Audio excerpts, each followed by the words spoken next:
Written on the wall in Mother Teresa's home in Calcutta was a beautiful poem that I will read in just a moment, but it ends with, "It's between you and God. It was never between you and them anyway." So, what does that even mean? How does it apply to you and your life? If it even does, that's what we'll figure out today. Welcome to the Sunday service.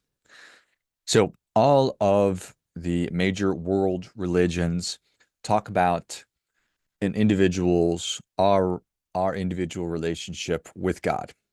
Christians believe in a personal relationship with God through Jesus. God is seen as a loving father who desires a close personal relationship with each individual.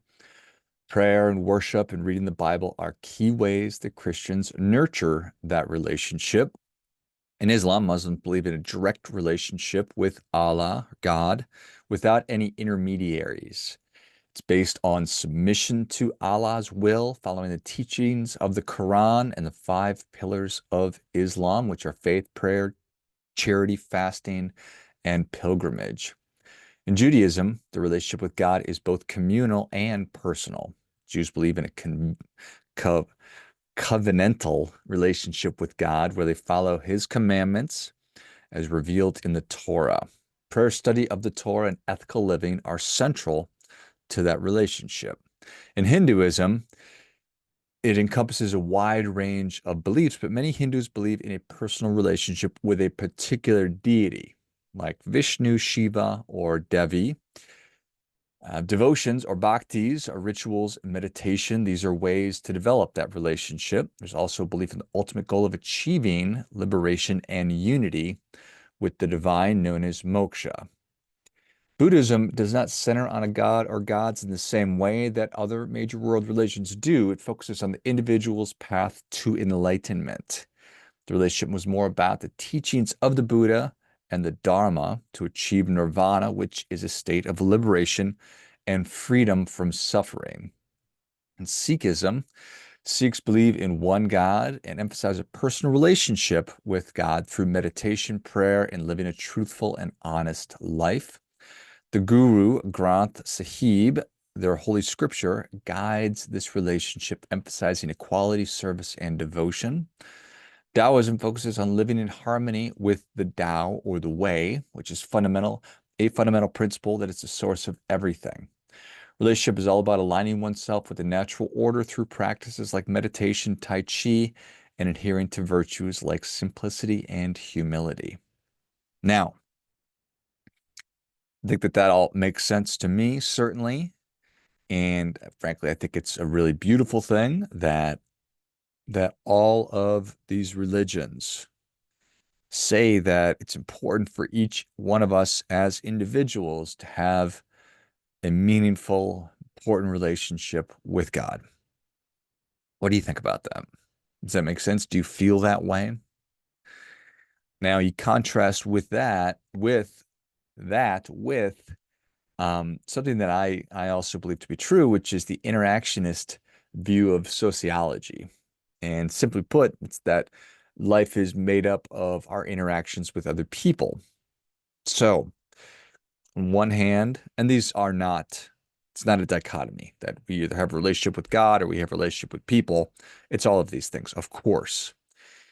It's just what we focus our attention on and what we're placing the greatest value on.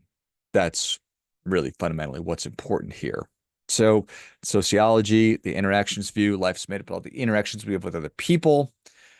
I think that's so true. Our relationships with people, our relationship with ourselves is messy and painful and blissful and happiness. And it's what makes life rich and painful and wonderful and all of these things all at the same time.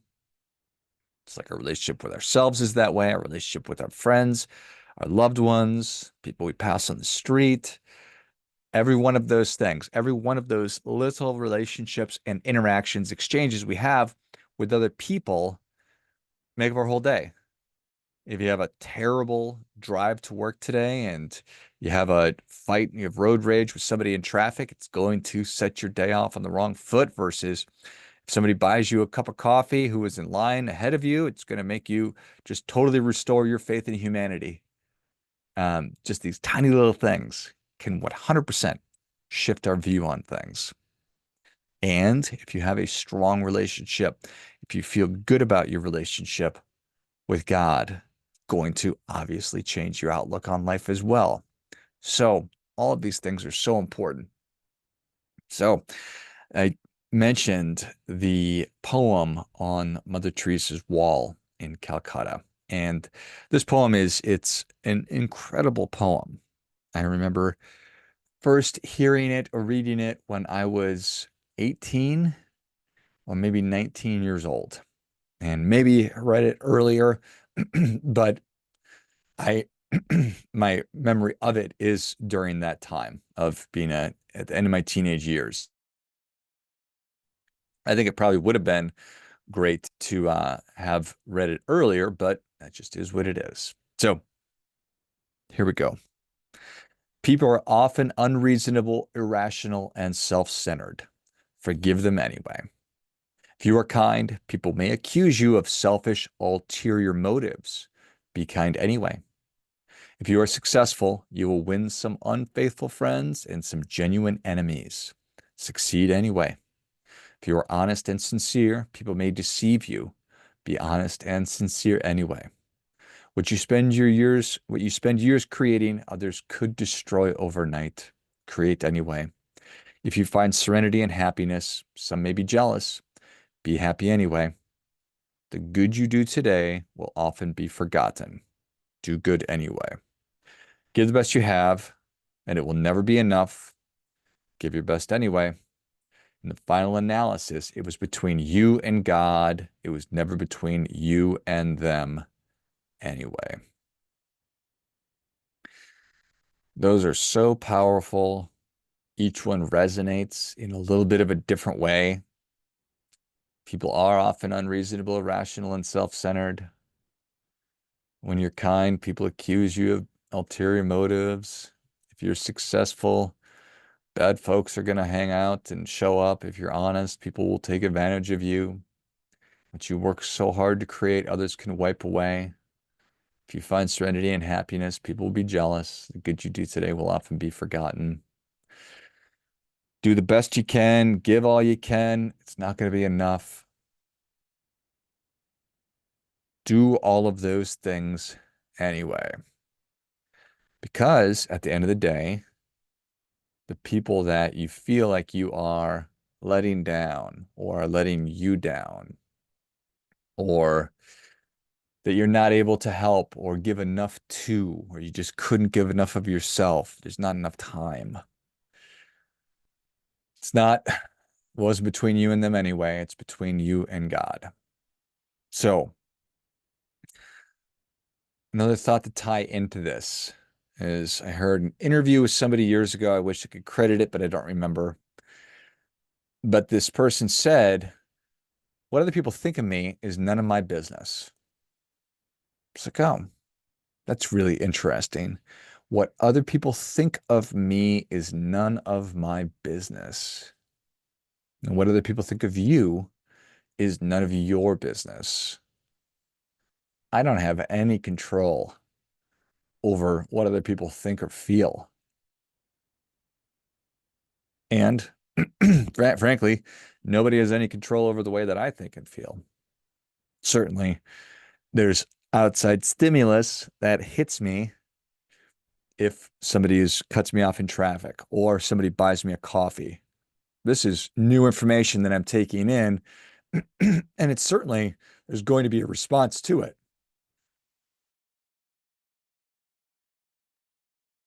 But when I think about it and I have time to reflect and internalize this information, it's not going to change my day or the way that I think about things. So we are always balancing. We're always trying to thread the needle. It's trying to thread our needle, balance our relationship with God and our loved ones and our community. the balance between our needs and our wants, our short-term desires versus our long-term needs and desires. And like everything else, we need to be good stewards because my time and attention and energy and money, these are limited things. These are limited resources. These are our most valuable resources, most valuable assets, and they're finite. So I need to be a good steward. Better I can get at figuring out what is most important and then allocating those resources to those things that are most important. It's probably where I'm going to have my strongest relationship with both God and my wife and my kids and my parents and all of those things. Need to figure out for ourselves what's right, what's wrong, and then try to do more of what's right. Need to figure out, decide, this is what I want, this is what I don't want, and try to do more of what's going to get me what I want, bring me closer to that life that I actually want, further away from the life that I don't want. What's good for me? What's good for my community? Try to do more of what's good for my community, even though that is self-sacrificing. So it's what a relationship with God entails or demands. It's what our relationship with our family entails and demands, is that we are self-sacrificing and we're giving things up that we want for the benefit of those relationships, those interactions that are of the highest value. So throw all those things together on a Venn diagram between those three areas, figure it out. What's right, what's wrong, what I want, what I don't want, what's good for me, what's good for my community. Throw them together. Where are the key areas that I can focus on, where there's the overlap? And then get to work on doing what must be done in service of those things that matter most to me. And keep in mind that it was never between you and them anyway, because that is the truth. And remember that what other people think of you is none of your business. And then get out there, do your part, doing your best.